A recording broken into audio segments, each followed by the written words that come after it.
SPN9 news आप देख रहे हैं। आपके साथ मैं हूं अक्षय अग्रवाल। छत्तीसगढ़ विधानसभा चुनाव की घोषणा के बाद एक तरफ मुख्यमंत्री भूपेश बघेल के नेतृत्व में कांग्रेस एक बार फिर सरकार गठन के लिए मैदान में कूद चुकी है, तो दूसरी तरफ बीजेपी एक बार फिर यहां सरकार बनाने की कवायद में जुट गई है। 15 सालों की बीजेपी सरकार को मात देकर पिछले 5 सालों से छत्तीसगढ़ में कांग्रेस सरकार का नेतृत्व कर रहे सूबे के मुख्यमंत्री भूपेश बघेल एक बार फिर राज्य में सरकार बनाने को लेकर आशान्वित है।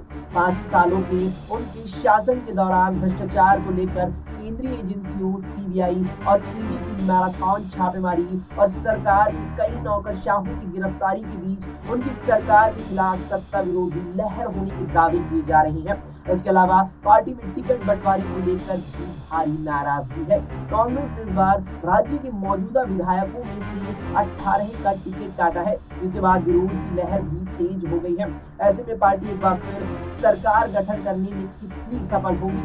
अंग्रेजी अखबार हिंदुस्तान टाइम्स की एक रिपोर्ट के मुताबिक सत्ता विरोधी लहर से संबंधित सवाल के जवाब में भूपेश बघेल ने कहा कि मुझे नहीं लगता कि राज्य में कहीं भी सत्ता विरोधी लहर है।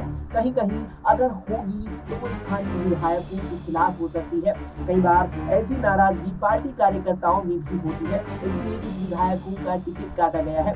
भूपेश बघेल ने कहा कि इन 5 सालों के शासन के दौरान उन्होंने छत्तीसगढ़िया पहचान को प्राथमिकता दी है और राज्य के सभी तबके का सर्वांगीण विकास किया है। इसकी वजह से एक बार फिर वे राज्य में सरकार बनाने में सफल होंगे।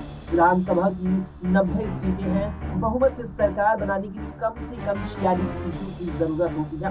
कांग्रेस कितनी सीटों पर जीत दर्ज करेगी? इस बारे में पूछे गए सवाल के जवाब में उन्होंने कहा कि पार्टी कम से कम 75 सीटों पर जीत दर्ज करेगी। बघेल ने आगे कहा कि एक बार फिर कांग्रेस की सरकार बनेगी। 5 सालों के दौरान राज्य के लोगों को सरकार ने सारी सुविधाएं सुनिश्चित की, हर तबके का विकास हुआ। उन्होंने टिकट कटने से नाराज विधायकों को विशेष संदेश देते हुए कहा, हो सकता है कि इनमें से कुछ लोगों को लोकसभा चुनाव में लड़ने का मौका मिले। भूपेश बघेल कहते हैं कि सारी रणनीति का खुलासा एक साथ नहीं किया जा सकता है, लेकिन पार्टी दूरदर्शी सोच के साथ योजना बनाकर काम करती है। विधायकों का टिकट काटे जाने की नाराजगी के संबंध में उन्होंने कहा कि ऐसा हमेशा होता है, सबको टिकट नहीं दिया जा सकता है। इसकी वजह से नाराजगी भी स्वाभाविक है, लेकिन ये पार्टी की अंदर परिवार की बात है। ऐसे नेताओं से बातचीत हो रही है। आपको बता दें कि 2018 की विधानसभा चुनाव में रमन सिंह के नेतृत्व में बीजेपी सरकार को मात देकर कांग्रेस ने भूपेश बघेल के नेतृत्व में बहुमत की सरकार बनाई थी।